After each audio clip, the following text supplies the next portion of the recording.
Okay, this is the last lecture of module 2, the ninth lecture on CAM synthesis. Um, we were at this slide in the last, when I signed off on the last video. We had derived an expression for the pressure angle phi in terms of the roller follower, the follower, yeah, there's a roller follower lift as well as the derivative of the lift, and we also saw how the size of the cam affects the pressure angle. So now what happens when we introduce, before that, this is the animation that I have put up with a GeoGebra. You can see I have, this is the cam profile that I have derived, and then you can see it is going up and down. Is a radial scenario. I will later show you an animation which is also for the, so you can see the center of the roller and the cam going up and down by 2 millimeters. You can see from 4 to 6 is what the center goes. The top point C of course goes from 6 to 8, which is essentially a 20 millimeter rise. Alright, good. Now let us go to a cam profile with offset follower. Now what happens is that you can see that we now have an offset. So the offset circle is radius is E, and then tangent to that is the translation in the inversion, and you have that sitting here. The contact, like before, this is the axis of translation and this is the normal. Fg is the normal to the pitch curve at that particular location, so we have the angle phi. So nothing is going to change. This is going to be E d plus y theta, and like before we are going to have an RR sin phi and a minus RR cosine phi. So the same equivalent linkage concept remains valid for phi of theta. So nothing new. So except that the point Fg, the coordinates are basically RR sin phi and minus RR cosine phi. So if you do that, just let's briefly look at that. So we again appeal to the equivalent linkage which we have constructed before. The only thing is that instead of the here we have the offset circle that is drawn. A is the cam center. So here this is the translation axis. So the center of the what do you call the roller is of course one. Remember that we draw a common normal which connects the centers of curvature of the two contacting bodies. So F happens to be, so if you go back to that previous thing, F is the trace point. So actually I've confused by adding a new set of things. So strictly speaking that should be my G. So if I should have been more careful about nomenclaturing this would be the center, sorry, this will be the center. So F, I've used F there. So actually the trace point should have been F, and this point should have been basically the center of curvature, and E would have been my G in that particular case. Doesn't matter anyway. So FC is basically my coupler, which is the connecting the two centers of curvature along the common normal. And so therefore as before, F will be I23, this will be I12, and C will be I34. Of course I14 is in a direction which is perpendicular to the line of translation, so you can see that here. So the same argument that we had before, if I now want to locate I24, if I look at it, should be on a point which is along I12, I14 on a line, and also along a line which is I23, because Kennedy's theorem says the three instantaneous centers I23, I24 and I34 should lie on a straight line. Similarly I12, I14 and I24 should be on a straight line. So the intersection gives me I24. By the previous argument, we again have I12, I24 is going to be, this distance is basically going to be is y prime as before. But if we now look at my right angle triangle that we formed, the radial case, it was a simple right angle triangle. Here the right angle triangle that we are interested is B prime C I24. So we essentially have this as my or H as I want to call that. So the angle phi is of course the angle between the common normal, which is this, and the line of translation. So again opposite side, this is going to be now instead of simply y prime in the radial follower, I have y prime minus E, because this is y prime, and therefore this is y prime minus e. And of course you can see that if e is 0, we get the default case, which is the radial follower. This of course is in the we know that this is going to be basically the distance is d plus y of theta, the actual at an angle theta, that's going to be d plus y of theta. So y prime theta minus e. So the only difference that we have as far as the offset case is concerned, we have y prime theta minus e, so the offset comes in the numerator. Of course the d has the offset already in it, plus y of theta. So again, phi is a function of y prime and y. You can plug this and then get the curve. So here is what I have plotted based on these equations, the pitch curve for a cam profile rotating anti-clockwise.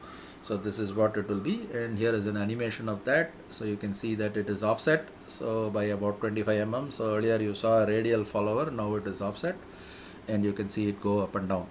So this is the offset translating follower, radial follower.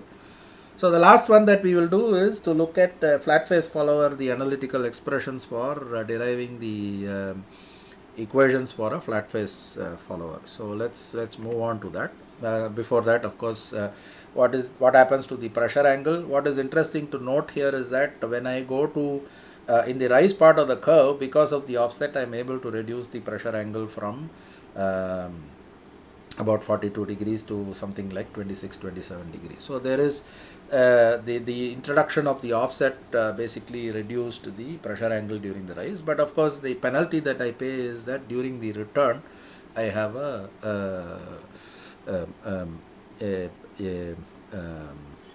increased angle.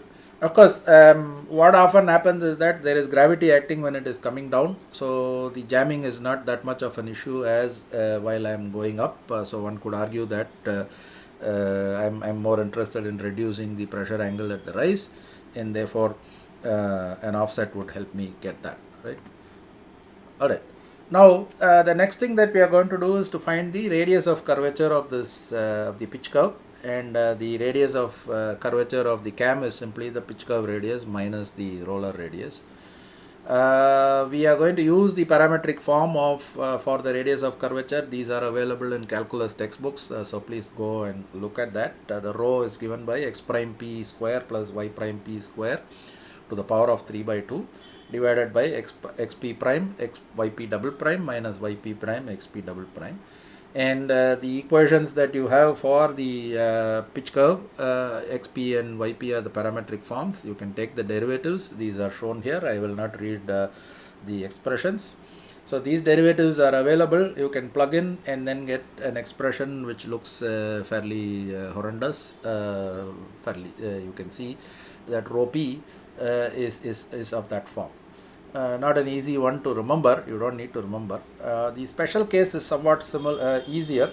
If I have a radial follower, I can plug E equal to 0 and then simplify that. Even that is not very simple, but you can see that I have an expression like this. So for the cam profile, once I get rho p, I will simply subtract the roller radius, and I get the curvature of the cam profile. Now you will wonder, why do I want to do this? Two things. One, I want to know which parts of the cam are convex and which parts are concave, and what is the level of concavity. When we do the flat face, we will see that the concave parts are not allowed. Therefore, the cam has to remain completely convex, which is not the case in the case of a when I have a radial, I can allow some concavity. We will see that the profile that we have designed already has some concave parts.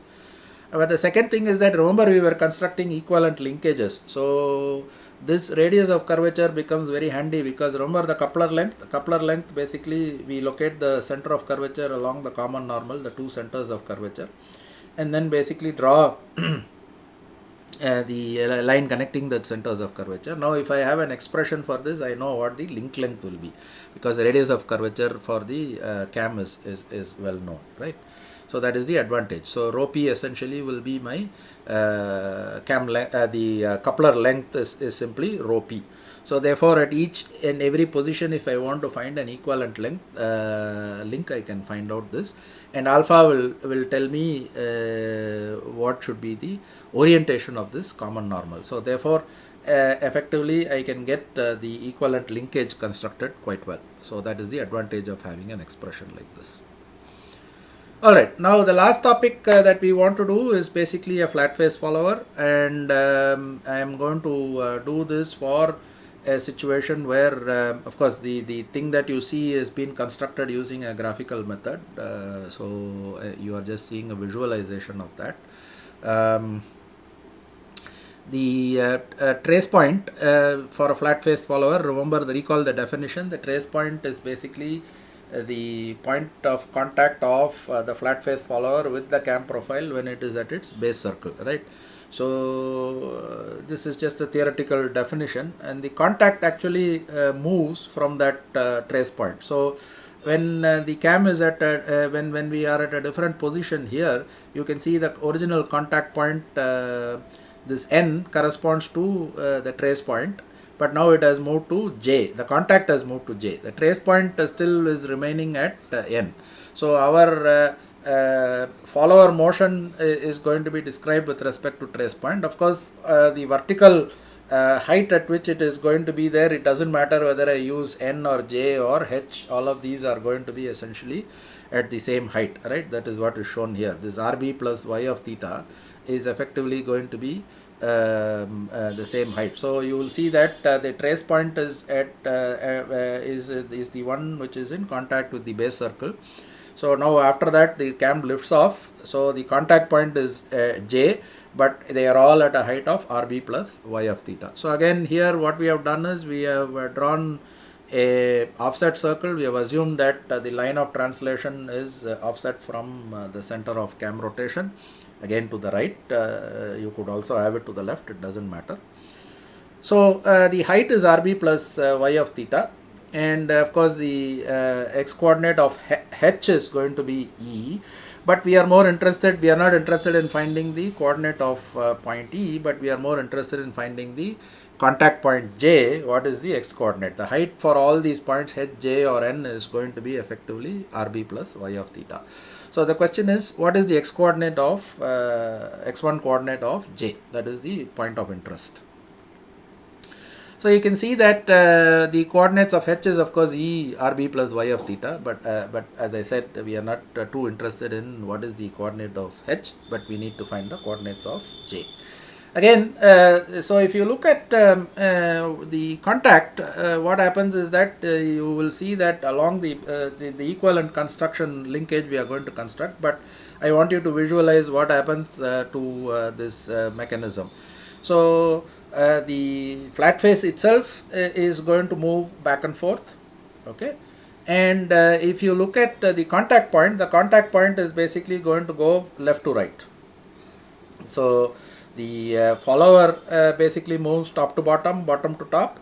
The contact point with the cam moves from left to right, right to left. So it keeps moving back and forth. So you can see that there are two slider effects. So the contact point, if I treat now as a slider which is sliding along the flat face, so that I treat. So if you look at essentially, remember that we want to construct, so we always construct a so-called coupler. In this case the coupler is actually, so what is the coupler? The coupler is a connection between the center of curvature of the two contacting bodies. In our case, the second contacting body, the cam, is of course got a finite radius of curvature. The second contacting body is a flat face. So flat face, the radius of curvature is at infinity, and remember which means the coupler is infinite. So what we are going to do is that one visualization, remember when we did the crank shaper and all that, coupler being infinite is equivalent to a slider, and the sliding is basically along the left to right, right to left kind of direction. So now link 3 itself becomes a kind of a translating or a slider, and of course we have the follower itself sliding back and forth with respect to link 1. So essentially the flat face follower can be visualized as a 2R 2P mechanism. So that is the upshot of this. So you need to keep that in mind. So effectively we have the flat face follower, which is shown as follows. N is of course the trace point. So between the trace point and the contact point I have a slider, so that is sliding along that axis, and N is of course moving back and forth along that axis. So if I want to visualize, let me just give you that visual feel. Let me add a page. So what we are saying is that, look, I have of course the cam is sitting here, we have this, but then I have now, so this is effectively a slider. So this is the contact point, so which is a slider which is translating back and forth along. This is my flat face. So this is of course 3, and this is a rigid link. Remember that this is not a joint but a rigid connection. So if you want to think of this, so this is going back and forth.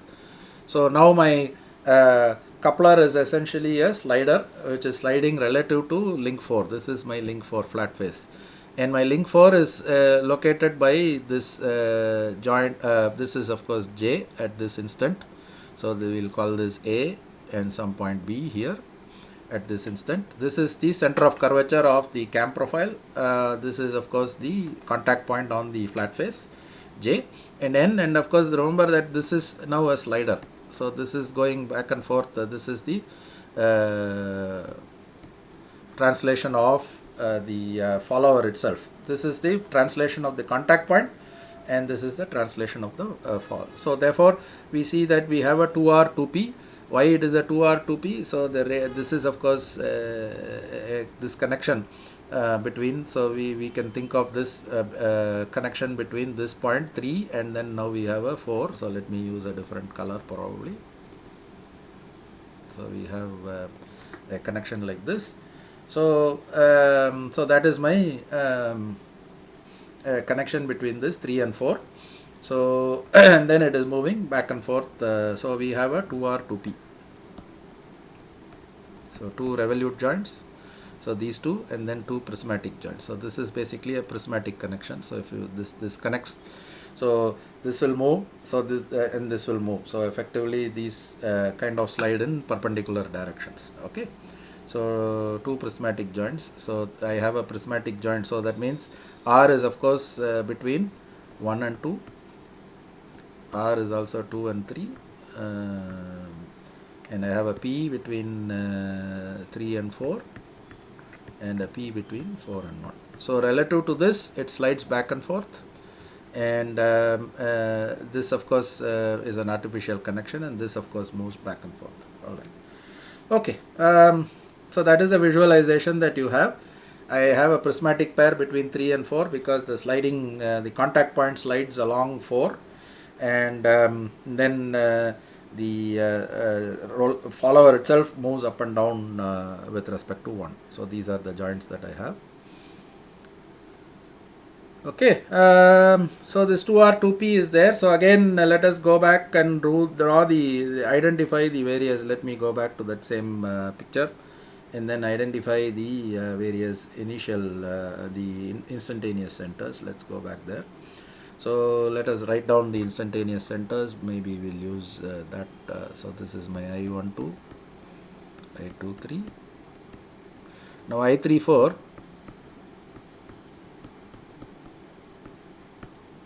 at infinity, and similarly I14 at infinity. So now to locate I24, I24, if I look at, I have to draw this line, and then again I14 can be along that. This intersection gives me, let me redo that. This is I23. So if I extend that and draw this is I14 line. So this becomes my I24. So I24 is located here. So that is what we have shown in my slide here. So you can see I24 is out here. So we have located that. And again the same argument. What is the argument that we are going to give? We I23 is flat face, Vi24 is omega times I12 I24 as a point on 2, and is also equal to y prime, which is the velocity of the follower. So the same argument holds. So it simply becomes I12 I24 is simply going to be y prime. So what is that y prime? That is nothing but the local x1 coordinate of point j. So therefore the coordinate of point j is nothing but the x coordinate of point j is nothing but y prime. So whereas the y coordinate of this we have already written as rb plus y of theta. So that is the key point that you have to keep in mind, that I12 I24 is the x12 coordinate, x1 coordinate of j, which is the contact point, and rb plus y of theta. So that means my x1 y1. So if I go back, so the point j coordinates, so j coordinates are y prime and rb plus y. So this is the in x1 y1 coordinate system. So that's the nice beauty of it. So it's a very simple thing. Then effectively what we get, we can now transform to the main coordinate system. So if you do that, you get an expression xc of theta is y prime theta cos theta. Remember the first row, because you are rotating clockwise, so first expression is cos theta sin theta.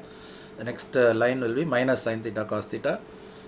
So, but what is funny now is that even though we have taken an offset and drawn this, the cam profile is independent of the offset. So that means, unlike the roller follower where the cam profile was influenced by this, the pitch curve was also influenced by this. For the flat face follower, the cam profile is independent of E, which is something that you have to keep in mind. So that's one advantage, that I can move it around. So after designing the cam, I say, okay, I have some space constraints, I can move the flat face follower here and there. But that is one advantage, but we'll see what is the disadvantage. We'll go through the case.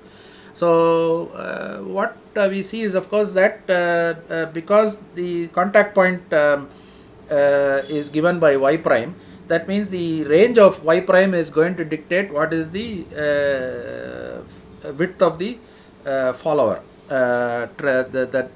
the length that I need to have for the flat face, so that I am always in contact. So you can derive this, and during rise the contact, so you have from one side it moves to the right, it reaches an extreme, and then it comes back and moves to another extreme. So these two values are given by the face length on the right side, is the length that I require is given by y prime max minus E. I am assuming y prime max is positive and is greater than E. And for the return, I take the magnitude of y prime, which is negative. Remember, in the return y prime is negative. So I take the magnitude of that and add E. I get the length that I require on the left side. So this is to the left of the translation and to the right of this. If I add the two, you can see that the overall length is again not influenced by the eccentricity. If I add the two, it's simply what is y prime max in magnitude plus y prime min magnitude. That will give me the total length, and usually we add a clearance at the end of this. Obviously you cannot just go right to the tip and then have a contact like this. So we will need a little bit of clearance on both the left and the right side.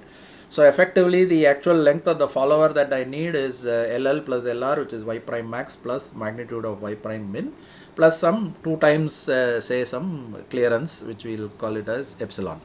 So that is going to be the length of the follower. So that is an expression for that. Now again, I can get the expression for radius of curvature directly from the equations for the cam profile. xc, yc are written the same parametric form that we used earlier for the pitch curve of a radial follower, roller follower. We are using the same equation. And it turns out, if you now plug in and then calculate the rate, that for a cam with a flat face follower, the radius is a simple expression. It is simply rb plus y double prime. So a concave cam or a negative radius of curvature is not allowed in the case of a flat face follower. Remember we had, if I go back, let us look at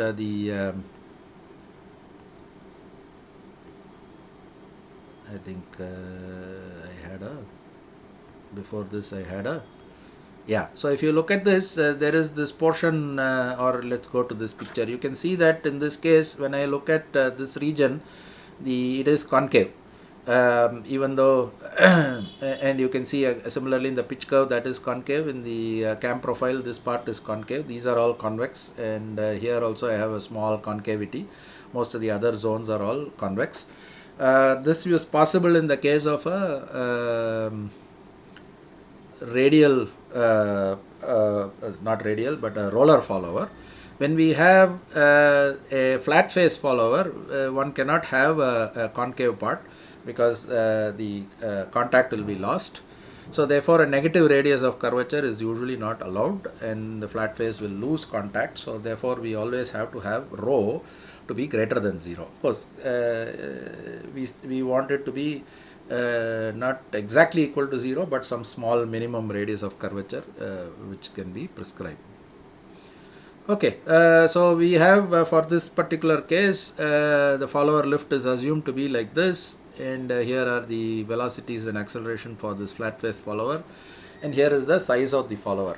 Now if you compare with the case that we had with remember that I have used a similar follower motion, but I get a very large cam profile, and then the main reason is because I am not allowed to have effectively a zero radius of curvature, negative radius of curvature. So we get a really large size cam compared to, see the size of the cam compared to the previous case. So to maintain this, the primary constraint comes from the fact that I have the radius of curvature has to be greater than 0. That means RB plus y double prime. Y double prime, the acceleration you saw, you see that in the return can go down to minus 200. So that means I need to have something which is really large. The RB has to be significantly great in order to get that, and that is why you get a large sized cam like this. So the base circle is, in this case, is 180 mm. So remember, we for the roller case we started with something which was 35 mm, and we designed it and we were able to do this, but now I made it really large, which is 180 mm. So this is leads to a very large cam for flat face, and that is because of the constraint of positive radius of curvature. If we take an eccentricity of 30 mm, the LR happens to be 17.75 and LL is 77.75. So we need if I add 5 mm clearance on both sides, I need 105 mm face length. So it's a fairly large 10 centimeter long face. So you can see that the size of everything has increased for the same follower motion. So in this case, the flat face is not an optimal thing. A roller follower is probably a preferred thing to have a compact size thing delivering the same follower motion. Okay, the last thing will be an animation of this. So you can see that it is moving up and down. This again done through GeoGebra Classic. R and S in this case. So you can see it's kind of the eccentricity strictly affects only the shape of this. On one side I have a smaller length, and on the other side I have a longer length, and that's about it. So if I were in it was a radial flat face follower, then these two will be symmetric on either side of it. That's the only difference that you have, the effect of eccentricity, so to speak. Alright, I think with that we have come to an end of this series of lectures. So I hope you enjoyed this. Please shoot your questions either through the forum or through the Google form that is there. And start working on the assignment that I have uploaded. Okay.